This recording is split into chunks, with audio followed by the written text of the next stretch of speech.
Hi everyone, my name is Clement Mrauzi. I am a teacher for life orientation for grade 7. I'm going to start with my lesson by a quote that I love so much from Deborah L., who said that the initial journey towards sobriety is a delicate balance between insight into one's desire for escape and abstinence from one's addiction. So this is a quote meant to give strength to someone who's stuck in substance abuse. Yes, I said substance abuse. Substance abuse is a topic for today's lesson. You have heard about substance abuse in different areas. You might have heard about substance abuse from the church, from home, from the radio, from the TV, from the books, from the newspapers. This is a subject that is mostly discussed. Now, what is substance abuse? I want to give you maybe 5 seconds to develop the definition of substance abuse. Now, right now, I want to believe that you have developed the definition of substance abuse. Now, you don't have to memorize the definition that I'm going to give you, but you must be in a position to understand what is substance abuse so that you can be able to explain that in your own words. Now, the substance abuse can be defined in different form. Now, I've defined substance abuse that substance abuse refers to the abuse of illegal substances such as marijuana, heroin, cocaine, or it may be the legal substances such as alcohol, nicotine, prescription medicines. One can also decide to define substance abuse in a different way. One can say that excessive use of drugs such as alcohol, nicotine, or one can also decide to say that when we talk about substance abuse, we are referring to the use of drugs without a medical justification, and so on and so forth. So these substance abuse come in different forms. What are the forms of substance abuse? So substance abuse comes in a form of alcohol. It comes in a form of marijuana. We're referring to the dagga or the weed. It also comes in a form of inhalants. Inhalants, we're referring to glues.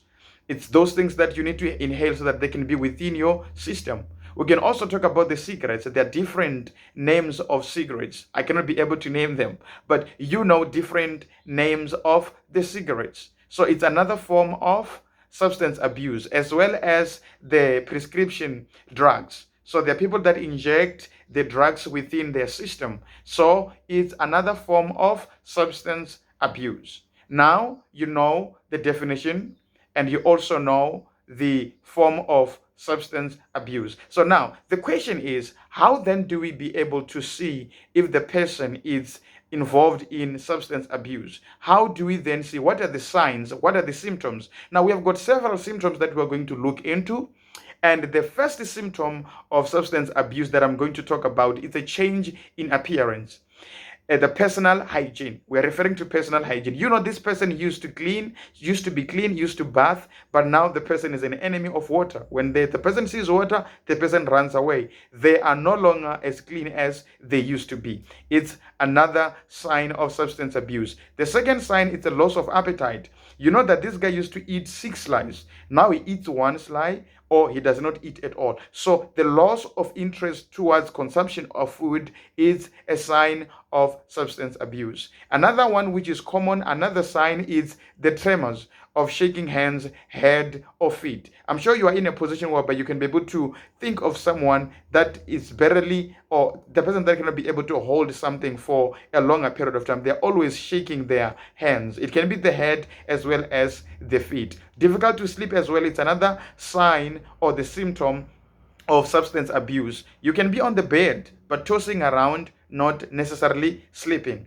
So another sign of substance abuse is the eyes. People who are abusing the substance, you can be able to see them through their eyes. They don't have white eyes. They've got brown eyes. They've got glazed eyes because they are running short of blood.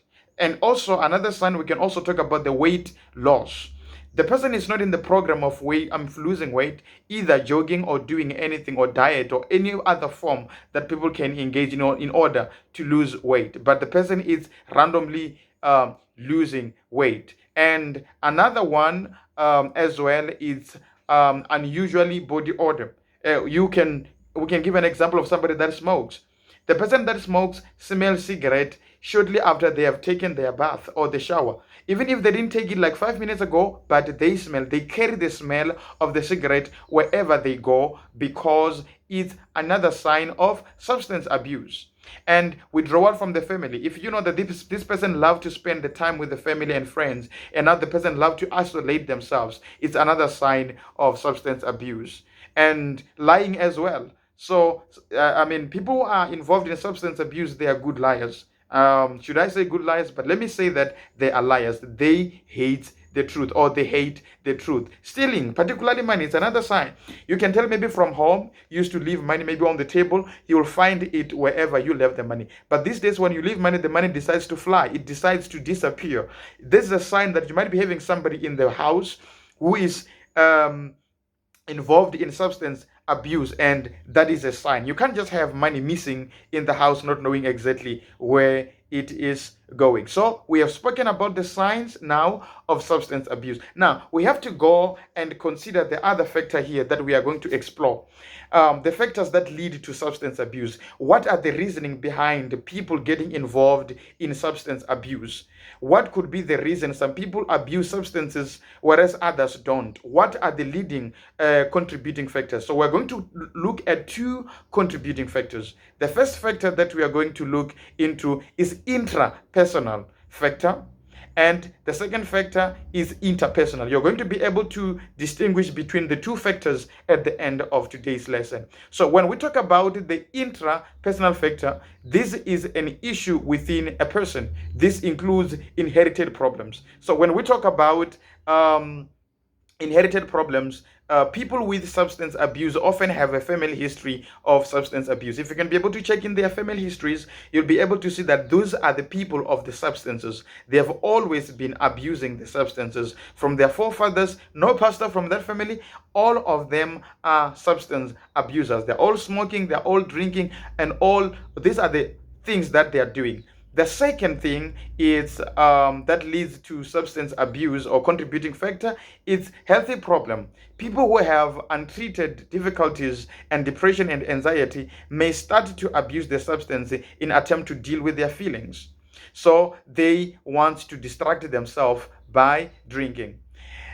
Or either smoking or any other form of substance that they are taking in their body, just to distract themselves so that they cannot be so much focused into the reality or the pain that they are undergoing. Misunderstanding of substance abuse is another contributing factor, more especially when it comes to adolescents, because adolescents sometimes has the wrong idea about the effects of substance abuse, and they tend to believe that everyone is doing it, and it's not true. Not everyone is drinking, not everyone is involved in substance abuse or either using these substances. So the other factor that I've just mentioned there is the interpersonal. So the interpersonal, this is the issue occurring between people. So when we talk about the interpersonal factors, we are referring to factors such as community factors, when it is very easy to get the substance at home or in the community. So then it becomes very easy for people to get into drugs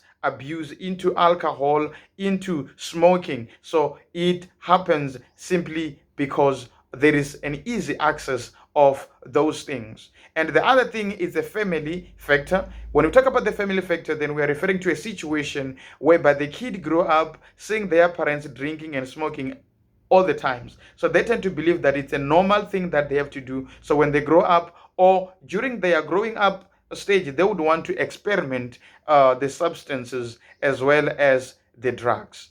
So the question can be, so don't we have measures to control that? Can't we prevent it? So now we're going to explore the protective factors that reduces the likelihood of substance abuse. How do I make sure that I'm not involved into that? The first thing, it starts with you. It starts with an individual. It starts with an individual. Self-control. Having a good self-image and self-confidence. Then if it's you are saying that you don't want, then you don't want it. Nobody can be able to do that on your behalf. And the second thing is the family. Having a strong family with clear rules. People from, African people understand that when you start doing those kind of things, you will have the parent who will tell you that I'm not having a kid who is smoking or either drinking in my house. If you want to be doing this, then you better go out, get your own stand, have your own house so that you can do as you please. So these is the factors that reduce the likelihood of substance abuse. And the other thing is prevention measures. Early detection. The moment you begin to see the sign that we spoke about, then you need to see the person as early as possible so that you can find the mitigation for the problem. So now I'm going to wrap up my lesson by asking you a question. Let's say, for example, you've got a friend who is not in today, and your friend would love you to explain the lesson, what was happening today. What are you going to say? We have spoken about a number of things. We have spoken about the definition of substance abuse. We spoke about the list or types of substance abuse. We spoke about the symptoms. We spoke about the personal factors that lead to substance abuse. We have also spoken about the protective factors and the preventative measures, early detection. How are you therefore going to explain to your friend what today's lesson was all about? And I also love to take questions for those who do not understand the part of the lesson. I will have to explain it to them so that if it happens, should questions from today's lesson form part of the assessment, then they must be in a position to explain this. If I'm not getting any question, then I'm going to be the one who is going to be asking you questions. First question. The first question that I'm going to ask you, what are the substance abuse? What is the definition of substance abuse? The second question, discuss the symptoms of substance abuse. The third question, list different types of substance abuse. The fourth question, explain your understanding on protective factors that reduces the likelihood of substance abuse. The fifth one, develop preventative measures in early detection. And the last one, which is the sixth one, differentiate between the forms of substance abuse. This is not the only question that I'm going to ask you. I'm also going to give you a homework. Your homework, you're going to discuss 5 reasons why people take harmful substances. And I thank you. We'll meet in the next lesson.